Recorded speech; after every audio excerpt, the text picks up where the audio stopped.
Voilà, piqûre d'histoire, nous revenons sur cette thématique du mariage. Vous le savez, c'est depuis ce mois d'août, hein, je pense que nous irons avec cette thématique jusqu'en septembre, si Dieu le veut, si les ancêtres le veulent bien, tant que nous sommes ici à la télévision nationale congolaise. Et nous en avons parlé dimanche dernier avec Maître futur Sacré-Cœur Waka, président de l'École africaine des initiations spirituelles. Bonjour. Bonjour, mon frère journaliste. Dimanche dernier, nous nous sommes arrêtés à ce sujet-là. Nous parlions de la symbolique du lieu du mariage. Et lorsque nous parlons du mariage ici, nous sommes dans le contexte du mariage traditionnel africain, ce qu'on peut appeler le mariage coutumier, ce qu'on peut appeler la dot. Et la dot se fait en réalité en plusieurs étapes, on reviendra peut-être là aussi.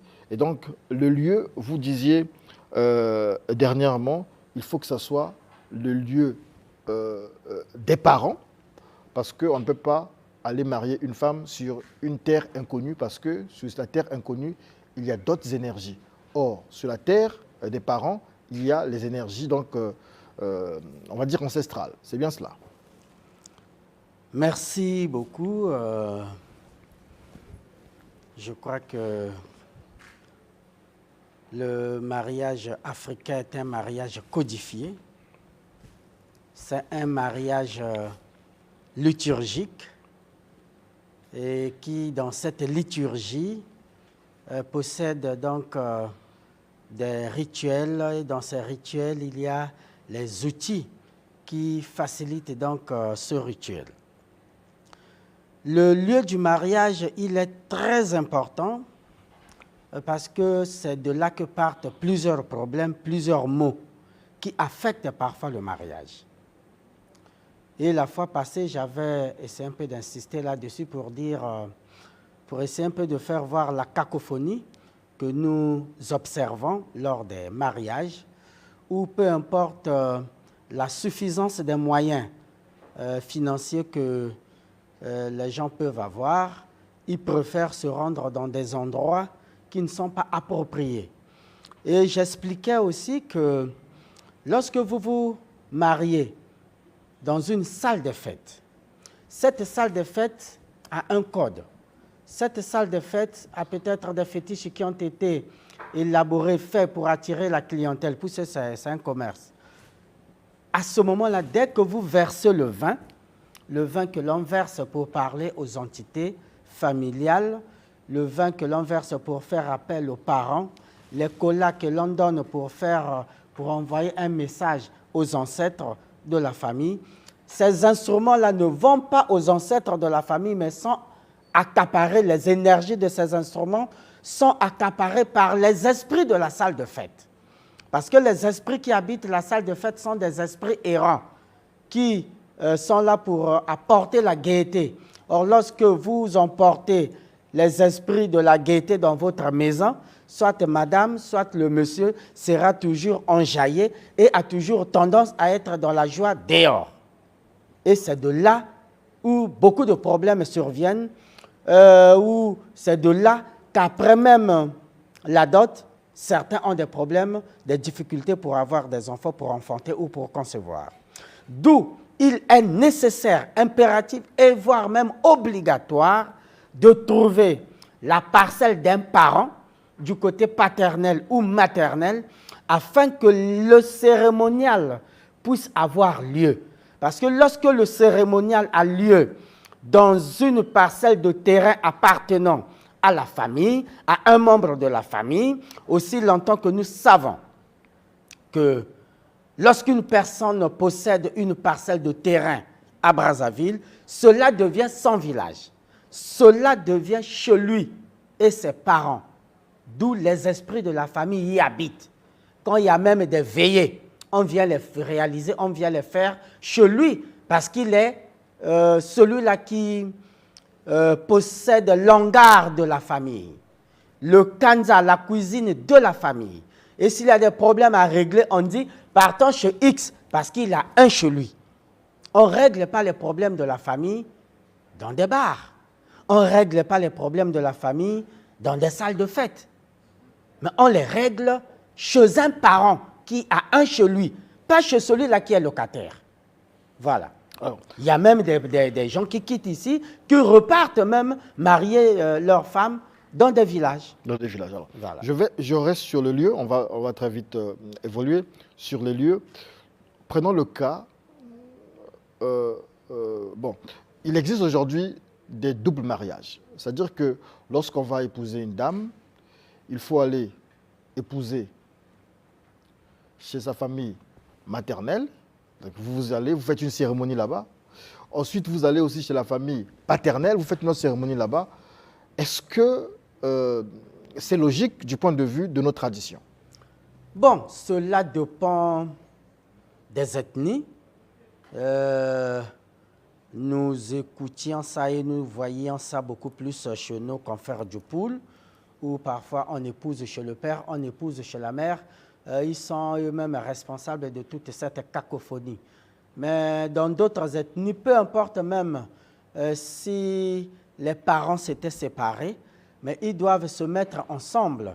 Ils peuvent faire deux listes. D'abord, il faut même essayer un peu de remonter la ficelle. En remontant la ficelle, les Congolais, pendant que nous grandissions, les Congolais ne se mariaient pas avec des listes. Les histoires des listes viennent à peine de faire leur apparition. Il n'y avait pas de listes, surtout au nord du pays, il n'y avait pas de listes. On demandait aux mariés, il y avait des instruments universels tels que l'écola, le sel, la lampe luciole, la natte, le cabrou, la poule, pour apporter la fertilité. Il y avait des instruments. Des symboles. Des symboles, les outils. Et puis de l'argent. Et l'argent. Mais l'argent, il n'y avait pas aussi un montant. On ne fixait pas le montant. Ça ne fait pas longtemps, c'est juste après la guerre ici qu'on voit aujourd'hui des gens copier à d'autres ethnies, à d'autres sociétés, comment est-ce que le mariage se déroulait. Vous voyez? Et c'est maintenant même, aujourd'hui, où les jeunes filles tendent encore à s'approprier de l'habillement traditionnel pendant la dot. Sinon, on voyait les gens porter des super wax, porter des ceci. Mais en temps, avec les réseaux sociaux, on voit comment ça se passe. Surtout avec je pense qu'il faut aussi souligner que c'est l'influence du Nigeria qui a ramené les gens à repartir un peu vers les traditions, parce qu'avec les films Nollywood et tout ça, voilà, ça a poussé un peu les gens à repartir. Mais au Gabon et vers chez nous, ça se passait comme ça. Chez nous, les Obamba, Mbéré, Teke et plus au Gabon, vraiment là-bas, ça se passait comme ça. Les gens s'habillaient et on parlera de l'habillement, de la coiffure. Comment est-ce qu'une femme devrait se coiffer et pourquoi avoir des tresses naturelles. Pendant le mariage, on en parlera peut-être un peu plus loin. Alors, mais sinon... Dans le cas, je connais des cas où une dame, elle a un seul enfant. Elle a eu un enfant avec un monsieur. Et ce monsieur, il est le père, il est le géniteur. Finalement, s'étant séparés, peut-être à cause des moyens, il ne s'est pas vraiment occupé de l'enfant. Il ne s'est pas occupé de l'enfant. Et donc, l'enfant est resté à la charge de sa maman et peut-être de la famille maternelle.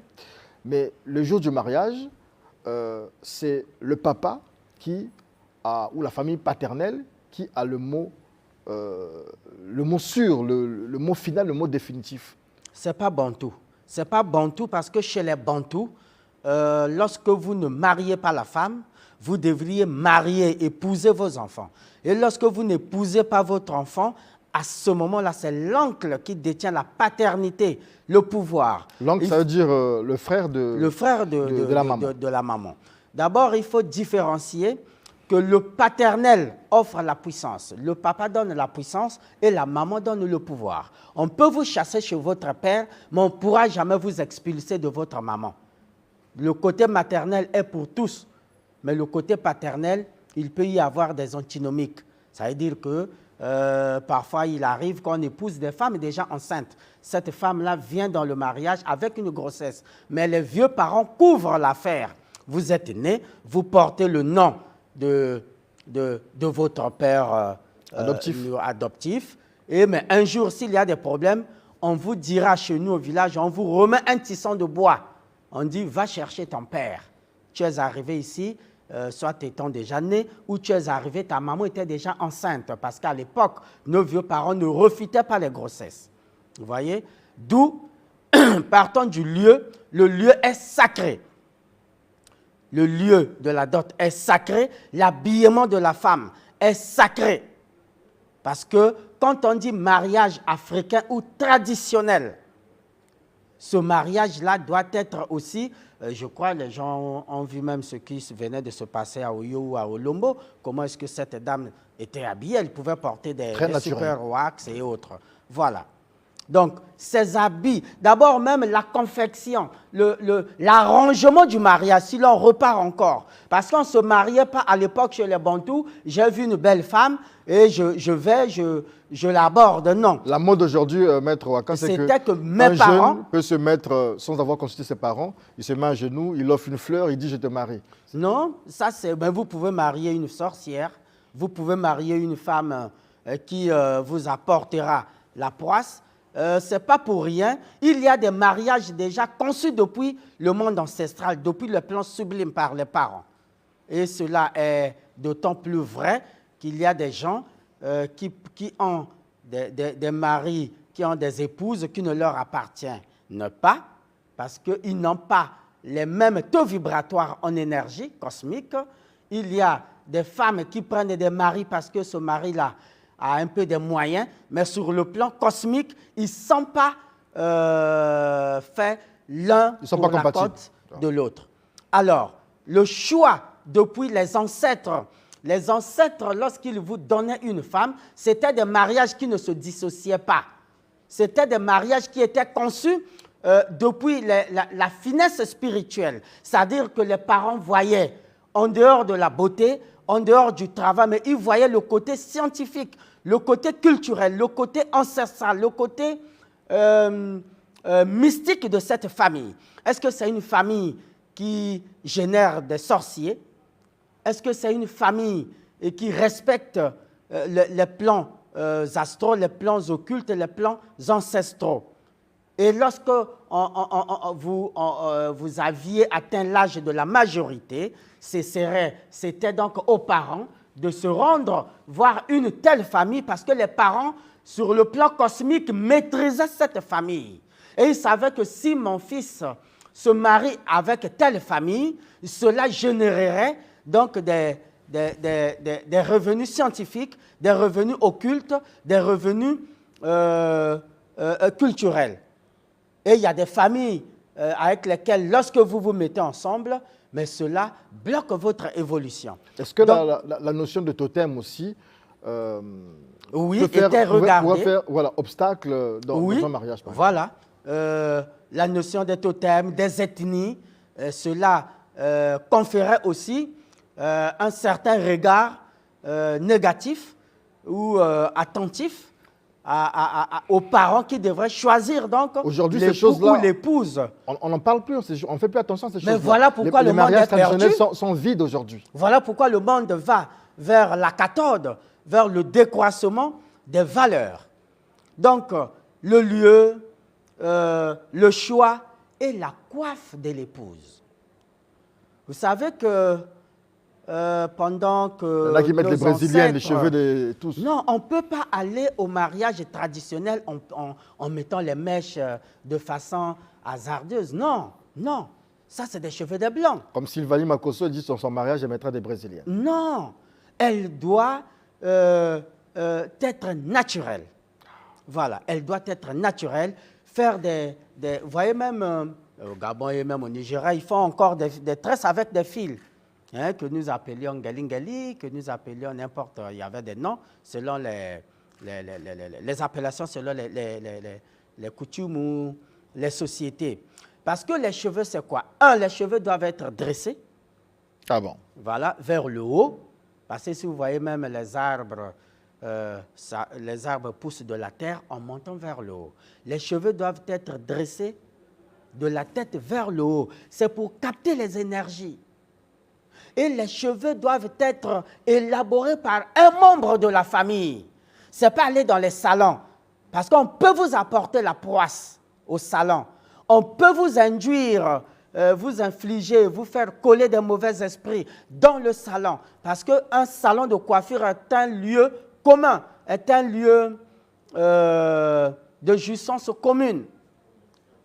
Voilà, c'est commercial et chacun met ses entités là pour attirer ses clients. En parlant de coiffure, est-ce qu'une femme, le jour de son mariage, peut avoir les cheveux coupés en fait, voilà? Non, les cheveux coupés, ce n'est pas bantou. Les cheveux coupés, les bantous, les femmes des bantous ne se coupent les cheveux que lorsque vous perdez votre mari. Les cheveux coupés étaient réservés aux veuves. Quand on va du côté de l'Afrique, de l'Ouganda, du Rwanda, du L'Afrique Kenya, de l'Ouest, là-bas, les femmes se coupent les cheveux par rapport à la température. D'accord. Et l'État a adopté cela de l'école primaire jusqu'au collège. Les jeunes filles doivent se couper les cheveux. C'est par rapport à la température, parce que là-bas, il peut aller de 45 jusqu'à voire même près de 50 degrés. Il y a la chaleur. Et pour que les femmes puissent, la tête puisse recevoir Respirer, un peu d'air, respirer, l'État a décidé, comme au Bénin ou au Togo, que les jeunes filles devraient se couper les cheveux. Mais chez les Bantous, une femme qui se rase la tête, c'est une veuve. C'est une veuve. Donc on a beaucoup de veuves dans les rues ici. Hein.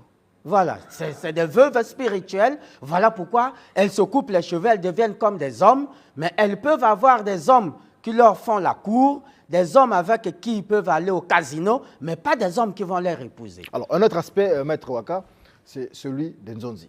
Hier, le Nzonzi était, je veux dire, un élément clé dans le mariage, parce que c'est le Nzonzi qui pouvait faire le lien entre les deux familles. C'était quelqu'un de respectable. Mais aujourd'hui, le Nzonzi va de plus en plus comme quelqu'un, un truc exotique, la comédie. comme un clown, comme un comédien, comme vous le dites.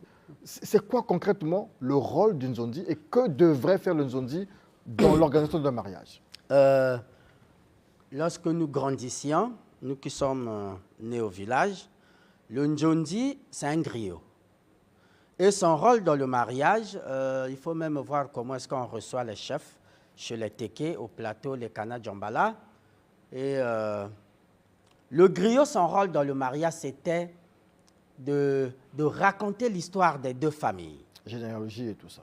La généalogie. Où est-ce que votre père avait eu votre mère, le côté du mari? C'est de raconter comment est-ce que l'homme qui vient épouser votre fille est né, sa biographie et sa bibliographie. Qu'est-ce qu'il a fait? Qu'est-ce qu'il est? Est-ce que c'est un bon chasseur? C'est un bon pêcheur? À l'époque où il n'y avait pas des études. Et il doit donner votre état psychosomatique. Comment est-ce que vous aviez grandi? Est-ce que vous étiez turbulent? Il dira à la femme que le mari que vous prenez pour époux aujourd'hui, a été turbulent. C'est à vous de l'apaiser. Voilà pourquoi à l'époque, on ne donnait pas au mari le vin, mais on donnait de l'eau. Et c'était l'eau, soit de l'étang, soit l'eau issue d'un trou, d'un arbre. Dans la forêt, les arbres, les gros arbres ont des trous, et quand il pleut, l'eau la stagne dans ce trou, et c'est cette eau-là que l'on prenait, ou l'eau d'un étang qui ne coule pas. Ce n'est pas l'eau qui coule. L'eau qui coule, mais ça crée du désordre dans la maison. Aujourd'hui, on donne le vin, mais le vin est chimique, mais la chimie produit beaucoup d'éléments qui vont parfois à l'encontre même de la spiritualité bantou. Donc, on donnait l'eau stable pour stagner, pour stabiliser la température du mari. Parce que le mari, c'est le chef du foyer et il a toujours tendance à être chaud lorsqu'il entend quelque chose de mauvais à l'endroit de sa femme.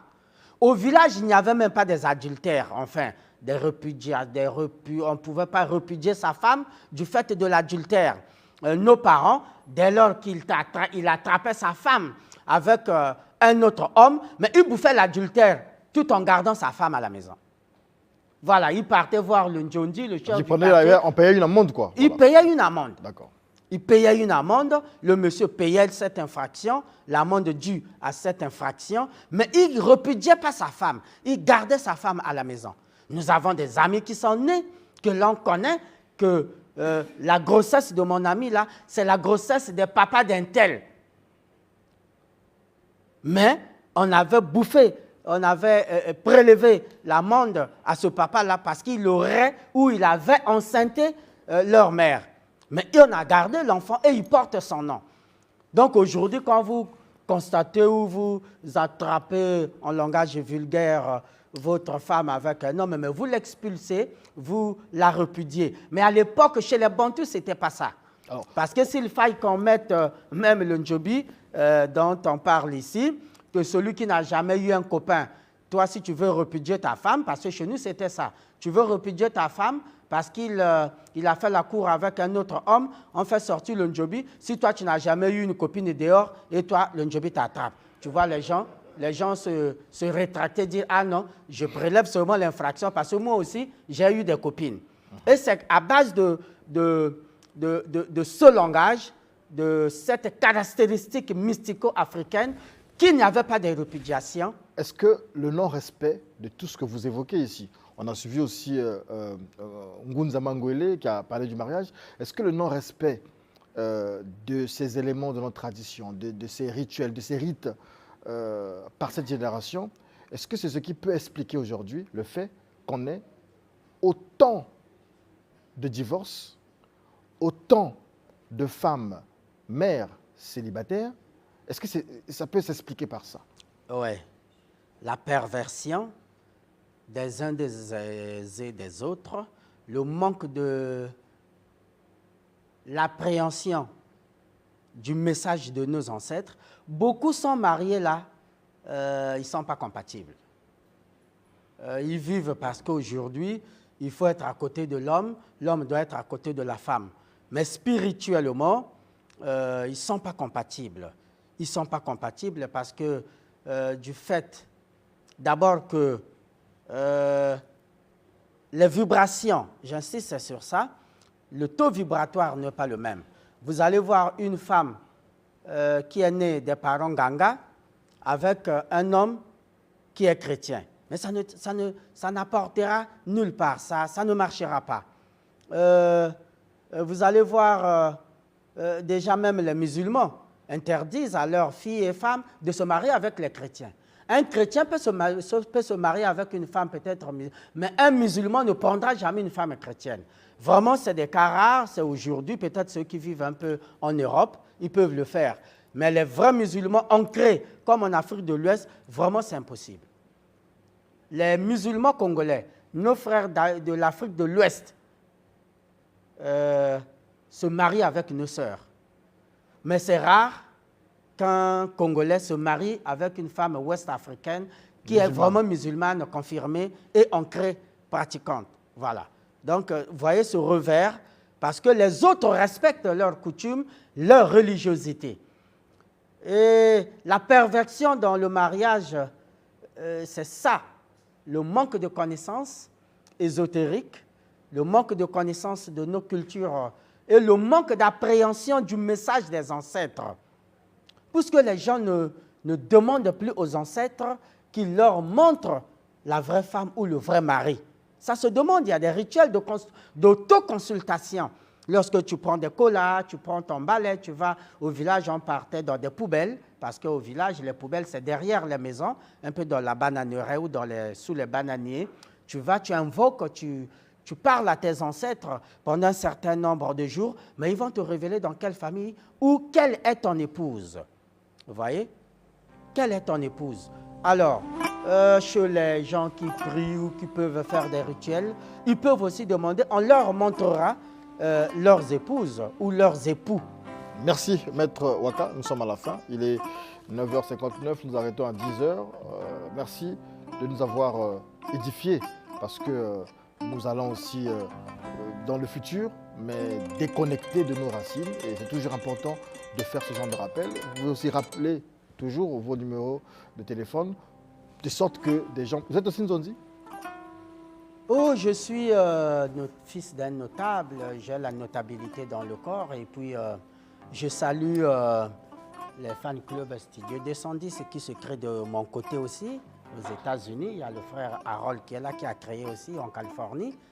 Il va vous appeler. Et à Djambala aussi, on a la grande déesse mère qui est là, Madame Foro Marina qui est là, que je salue, qui nous suivent, qui ont aussi constitué un groupe pour nous suivre, Fan Club Studio Rapidement le numéro, 210. le temps qu'on mette le Je numéro. réponds donc au 06 874 73 33. 06 874 73 33 et on y continue. Merci beaucoup à tout, justement, le peuple du Studio 210, à tous les fans là où vous trouvez. Thomas Milandou, j'ai vu le message, mais pas moyen de le lire. Il y a trop de messages.